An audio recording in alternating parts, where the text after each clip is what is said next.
Assalamualaikum warahmatullahi wabarakatuh. In this presentation, I'm going to discuss about language and the brain, in which the subchapter is included in the fourth chapter, that is the psychology of second language acquisition. Okay, you can look at this picture. This is a picture of the human brain. The human brain can be divided into three parts. Yang pertama ada cerebrum, otak besar. Yang kedua ada cerebellum, otak kecil. Dan yang ketiga ada brainstem atau batang otak. The part of the brain that's most important in language activities is cerebrum. Sedangkan bagian pada otak besar atau cerebrum tadi yang terlibat langsung dalam proses pengolahan bahasa adalah korteks cerebral. Dan pengertian dari korteks cerebral ini merupakan bagian yang tampak seperti gumpalan-gumpalan berwarna putih dan merupakan bagian terbesar dalam sistem otak manusia. This part regulates or manage cognitive process in humans, and one of them of course is language.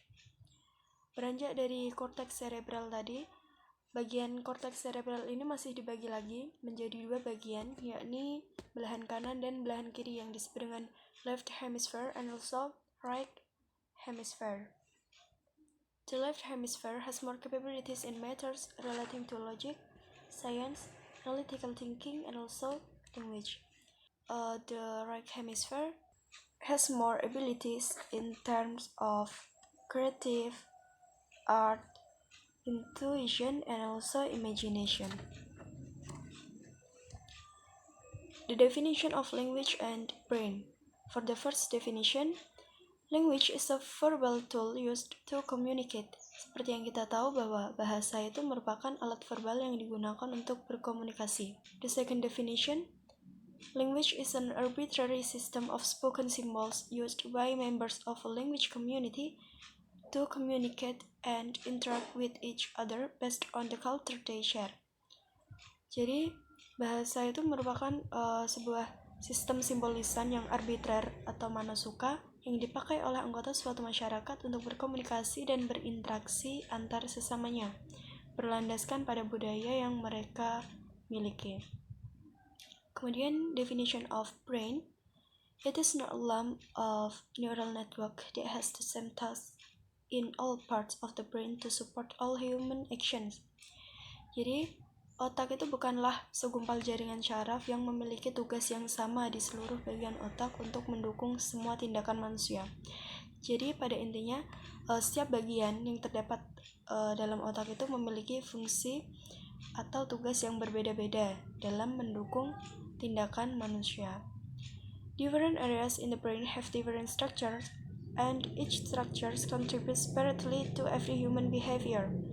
Area yang berbeda di otak memiliki struktur yang berbeda pula, dan setiap struktur yang berbeda itu tadi berkontribusi secara terpisah pada setiap perilaku manusia. Yang terakhir, it is divided into two parts. Bagian otak ini dibagi lagi menjadi dua yang telah saya singgung di awal tadi. Beranjak dari korteks cerebral itu dibagi menjadi dua, yaitu left hemisphere and also right hemisphere. Okay, this is the schematic of the human brain. So each part of the brain has a separate function. For example, the frontal lobe. You can look at the frontal lobe. The frontal lobe have many functions. There are for movement, problem solving, concentrating, thinking, behavior, personality, and also mood. You can look at the Broca's area and also Wernicke's area. Both of them have an important role in the relationship between language and the brain.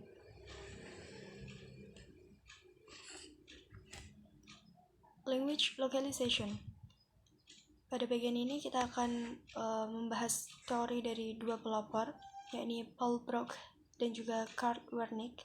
Jadi mereka ini sama-sama memiliki pendapat bahwa posisi bahasa itu terletak pada otak kiri, tetapi bagian atau titik di otak kirinya itu berbeda antar keduanya. Langsung saja bahas yang pertama, yakni Paul Broca. An area close to the left frontal lobe or Broca's area appeared to be responsible for speech. Jadi, Broca ini berpendapat bahwa sebuah area yang dekat dengan lobus frontal kiri, yang sekarang ini disebut dengan Broca's area, ini bertanggung jawab atas kemampuan berbicara. Damage in Broca's area result in failure to produce language sign. Jadi kerusakan yang terjadi pada area Broca atau Broca's area ini akan mengakibatkan kegagalan dalam memproduksi bahasa ucapan. Teori dari Broca ini juga didukung oleh kajian yang telah dilakukan.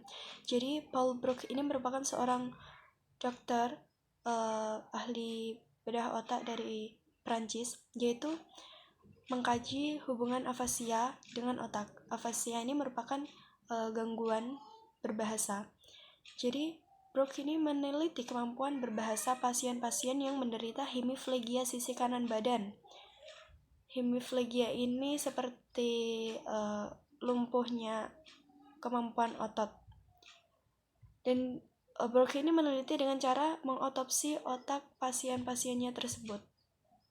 Sebelum pasien-pasiennya itu meninggal, Broca mengemukakan bahwa mereka itu tidak dapat berbicara tetapi dapat memahami ucapan orang lain. Nah, setelah diotopsi, Broca menemukan keretakan syaraf otak di bagian belakang lobus frontal kiri yang disebut dengan Broca's area. Jadi, Broca lah yang pertama kali membuktikan bahwa afasia itu berhubungan dengan keretakan otak yang spesifik dan juga menunjukkan bahwa keretakan-keretakan ini terjadi di otak sebelah kiri, dan otak sebelah kiri itulah yang berfungsi untuk memproduksi bahasa. Yang selanjutnya, teori dari Karl Wernicke. A nearby area which is adjacent to the part of the cortex that processes audio input is also being central to language processing. Jadi, Wernicke ini mengemukakan bahwa pusat pemrosesan bahasa terletak terdekat dengan bagian korteks yang memproses input audio atau Wernicke's area. Damage in Wernicke's area result in nonsense word. Jadi kerusakan yang terjadi pada Wernicke's area ini akan mengakibatkan munculnya kata-kata yang tidak masuk akal. Teori dari Wernicke ini juga didukung oleh kajian yang telah dia lakukan. Jadi Wernicke ini juga seorang dokter yang berasal dari Jerman. Dia mempunyai pasien yang memiliki kelainan wicara. They don't understand the meaning of the other person's conversation, but can still talk in moderation even though it doesn't make sense. Setelah dilakukan pembedahan, ternyata terdapat kerusakan otak pada bagian belakang atau lobus temporalis, yang sekarang disebut dengan Wernicke's area. Nah, berdasarkan penemuan itu, kemudian diakui bahwa Wernicke's area berperan penting dalam pemahaman ujaran bahasa. So, language is represented primarily in the left half or hemisphere of the brain within an area, including both Broca's area and Wernicke's area. Jadi pada intinya kedua teori ini itu menyimpulkan bahwa bahasa itu sama-sama direpresentasikan di otak bagian kiri dalam satu area, termasuk area Broca dan juga area Wernicke. Principal communicative specializations of left hemisphere and also right hemisphere. You can look at the left hemisphere. There are phonology, morphology, syntax, function, words and inflections, tone systems, and much lexical knowledge. And at the right hemisphere, there are non-verbal as baby's cries, visual spatial information, intonation, non-literal meaning and ambiguity, many pragmatic abilities, and also some lexical knowledge. The left hemisphere treats stimuli serially, one at a time, whereas the right hemisphere processes stimuli many at a time as a gestalt. Jadi, jika muncul pertanyaan mengapa bagian otak kiri yang mengontrol kemampuan bahasa, pemikiran abstrak, ataupun penalaran, kenapa tidak otak kanan?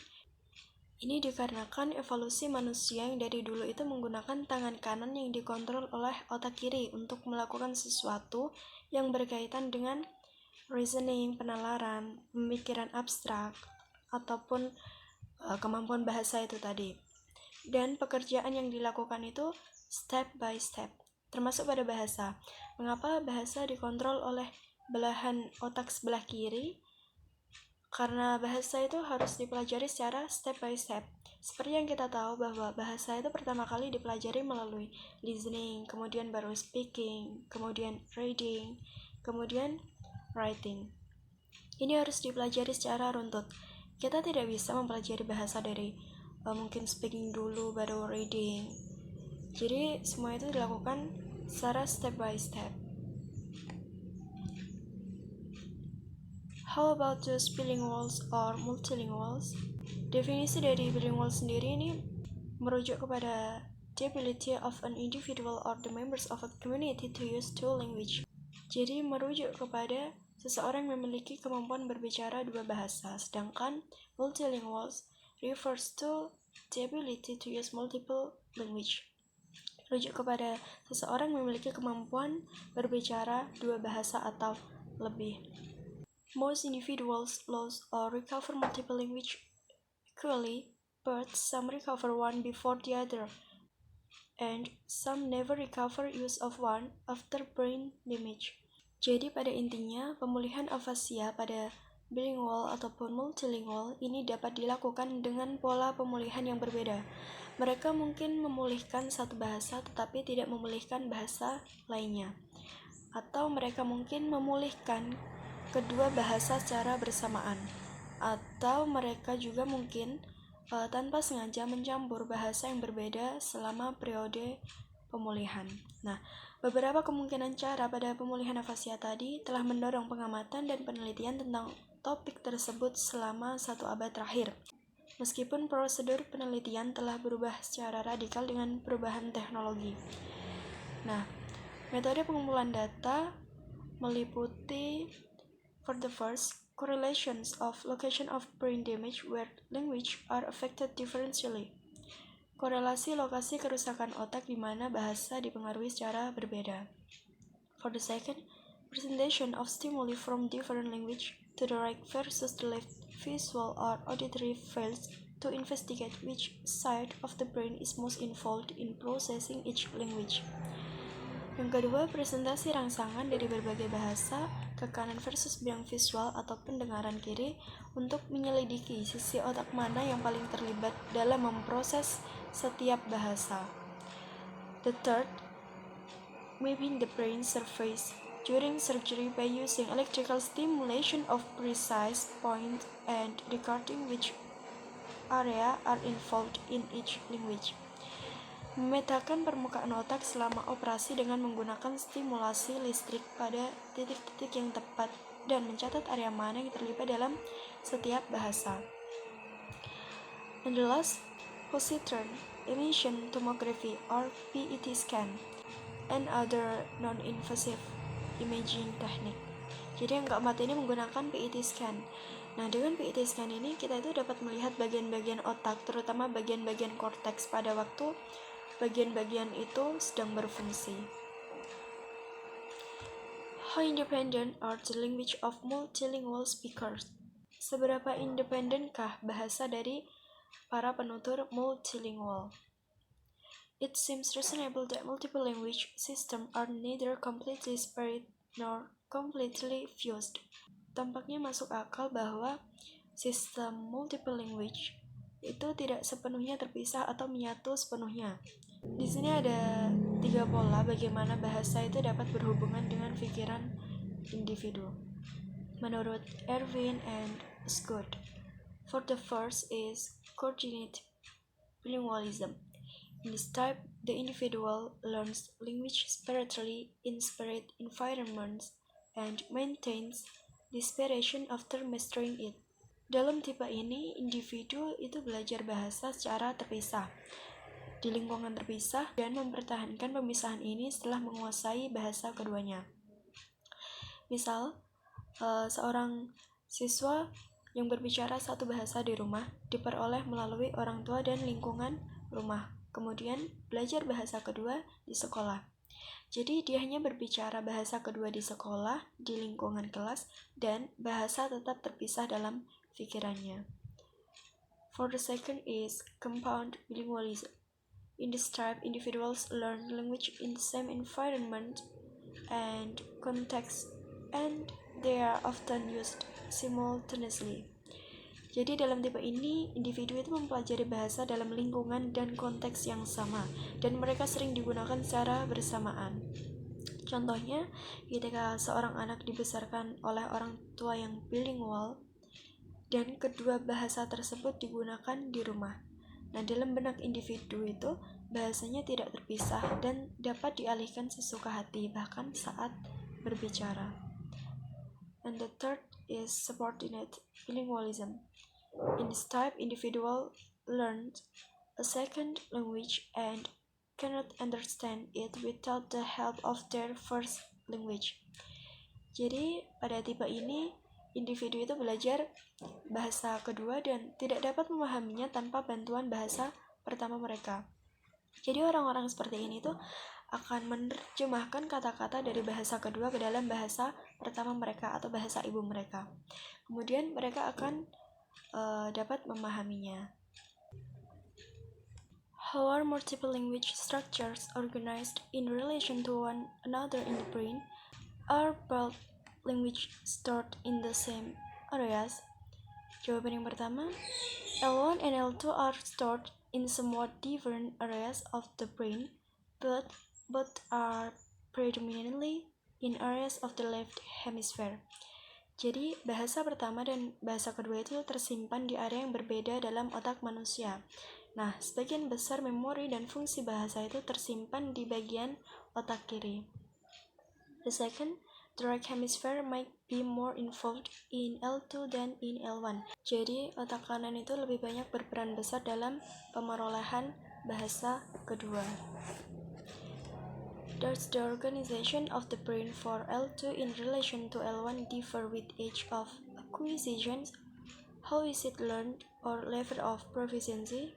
Apakah pengorganisasian otak untuk L2 dalam kaitannya dengan L1 itu berbeda dengan segi usia perolehan, cara mempelajari atau tingkat kemahiran?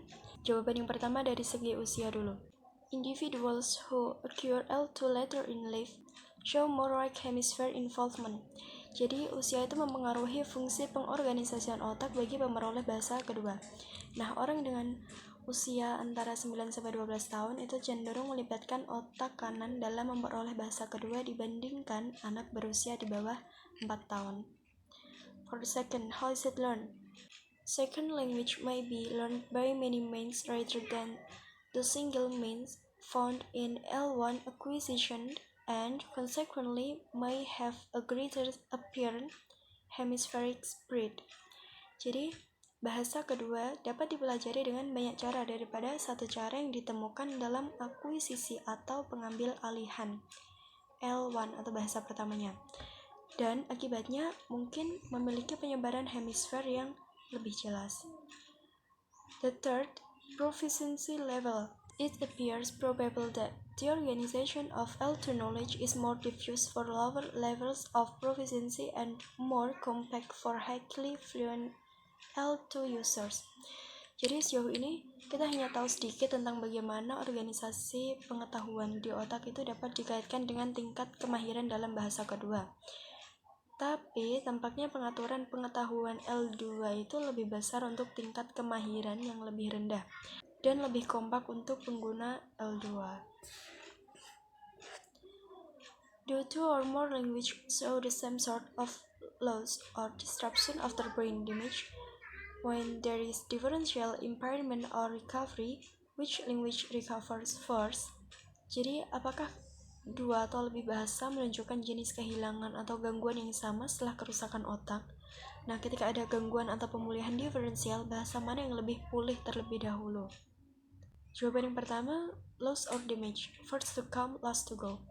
Jadi maksudnya kerusakan otak itu menghasilkan pola kehilangan dan pemulihan yang sama untuk semua bahasa yang dikuasai tersebut.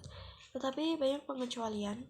Nah, salah satu hipotesis awal adalah bahwa dalam kasus kerusakan otak seperti itu, bahasa yang dipelajari terakhir itu akan menjadi bahasa yang hilang. Nah, bahasa yang dipelajari berikutnya juga akan hilang, dan seterusnya. Tetapi, Bahasa yang masih tersisa atau masih utuh adalah bahasa pertama atau L1. Yang kedua adalah recovery atau pemulihan berspekulasi menjadi L1 pertama. Jadi masih merujuk pada bahasa pertama. For the third, not only can different language be affected differentially by brain damage, but different abilities in the some language may be differentially impaired. Jadi maksudnya itu tidak hanya dapat dipengaruhi secara berbeda oleh kerusakan otak, tetapi kemampuan yang berbeda dalam bahasa yang sama juga dapat terganggu secara berbeda. Okay, I think enough. Thanks for your nice attention. Wassalamualaikum warahmatullahi wabarakatuh.